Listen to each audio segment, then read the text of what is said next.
जय हिंद प्यारे बच्चों। मैं डॉक्टर उमा पांडे स्वागत करती हूँ आपका इंस्टा संस्कृत में। इंस्टा संस्कृत जहाँ आपको मिलता है कक्षा 4 से लेकर 12 तक के व्याकरण बिंदुओं और पाठ्य पुस्तक की सरल व्याख्या। आज हम बात करेंगे इकारांत शब्दों के बारे में। इकारांत शब्द पुल्लिंग, स्त्रीलिंग और नपुंसकलिंग तीनों में होते हैं। आज सबसे पहले हम इकारांत स्त्रीलिंग शब्दों के बारे में जानेंगे। इकारांत स्त्रीलिंग शब्द कैसे पहचाने जाते हैं, आइए एक बार फिर से दोहरा लेते हैं। हालांकि इस बारे में हम पहले भी बात कर चुके हैं। अगर आपने वो वीडियो देखी होगी तो आपको समझ आ ही गया होगा, लेकिन फिर भी पुनरावृत्ति कर लेते हैं। हम्म?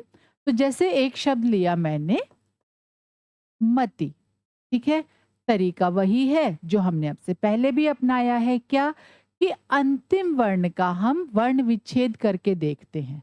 वर्ण विच्छेद क्यों?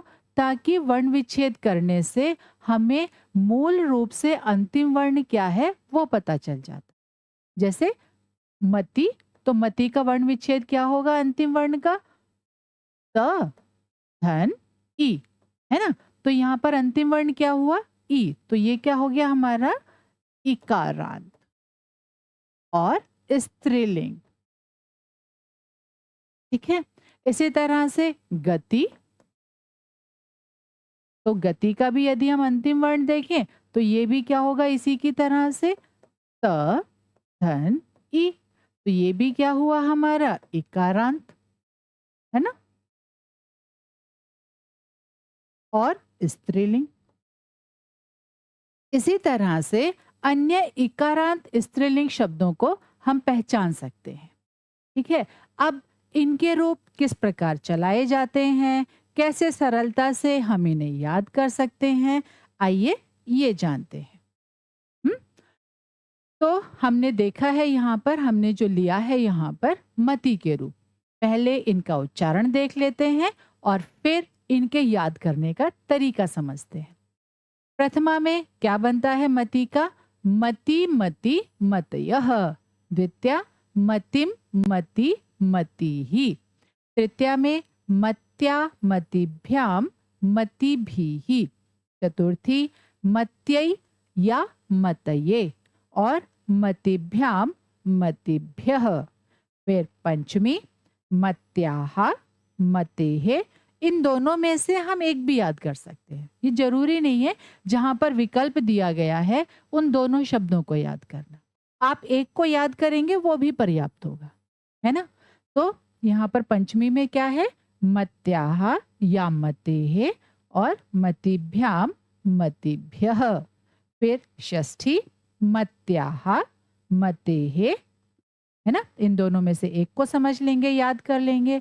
द्विवचन में क्या होगा इसका? मत्यो और षष्ठी के बहुवचन में मती नाम।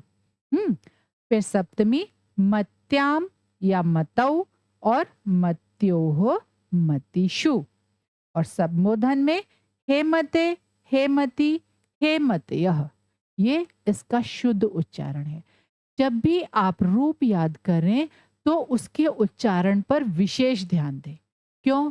क्योंकि यदि हम उच्चारण गलत करेंगे तो हम क्या करेंगे, जब उसे लिखने की कोशिश करेंगे जैसा उच्चारण होगा वैसा ही वो लिखा जाएगा। मतलब यदि हमने विसर्ग को उच्चारित नहीं किया, यदि हमने ऐसे बोला मति मति मतय, तो क्या होगा, हम विसर्ग को छोड़ देंगे, उच्चारण में नहीं लिया। तो जब भी हम इसका प्रयोग करेंगे तो हमें याद ही नहीं रहेगा कि यहाँ पर विसर्ग भी था। तो जब भी हम रूप याद करें विसर्ग के उच्चारण के साथ करें। और विसर्ग का उच्चारण कैसे होता है? ह की ध्वनि के साथ। जैसे मति मति मतयः, इस तरह से। ठीक है, अब इसी के समान गति के रूप किस प्रकार हम चला सकते हैं, कैसे उनका हम प्रयोग कर सकते हैं, आइए यह समझ लेते हैं। जैसे प्रथमा में मति का क्या बना? मति मति मतयः। तो गति का क्या बनेगा? गति, गति और गतयः। ठीक है, द्वितीया में मतिम मति मतिः। तो गति का गतिम गति और गति ही। तृतीया मत्या मतिभ्याम मति भी ही। तो गति का क्या बन जाएगा? गत्या गतिभ्याम और गति भी ही। चतुर्थी मत्यई या मतये, एक वचन में, तो गति का क्या बनेगा? गत्यय गतये। और द्विवचन और बहुवचन में क्या बन जाएगा? गतिभ्याम और बहुवचन में गतिभ्यः। ठीक है। इसी तरह से पंचमी देखते हैं, मत्याः या मतेः। तो गति का क्या बनेगा? गत्याः या गतेः। और द्विवचन गतिभ्याम गतिभ्यः। षष्ठी मत्याः या मतेः मत्योः मतीनाम। तो यहाँ पर गति का गत्याः अथवा गतेः, गत्योः और गतीनाम। ठीक है। फिर सप्तमी मत्याम अथवा मतौ मत्योः मतिषु। तो गति का गत्याम या गतौ और गत्योः गतिषु। और संबोधन हे मते हे मति हे मत्यः। तो गति का क्या होगा? हे गते हे गति और हे गतयः। ठीक है। इसी की तरह से आप कीर्ति, कृति, जाति, तिथि, नीति, पंक्ति, ये जितने शब्द लिखे हुए हैं इनके रूप प्रयोग कर सकते है ना। अब इनका हम वाक्य में प्रयोग कैसे करते हैं? कैसे करते हैं? इनका वाक्य में प्रयोग हम कारक चिन्हों के अनुसार करते हैं। कारक चिन्ह याद है, आपको सिखाया जा चुका है ना। और अगर आपने वो वीडियो देखी है तो बहुत अच्छी बात है, आप समझ ही गए होंगे। अगर आपने वो वीडियो नहीं देखी है, प्लेलिस्ट में इसका लिंक दिया हुआ है, आप वहां से इसको देखकर समझ सकते। शब्द रूपों का प्रयोग हमेशा कारक चिन्हों के अनुसार किया जाता है।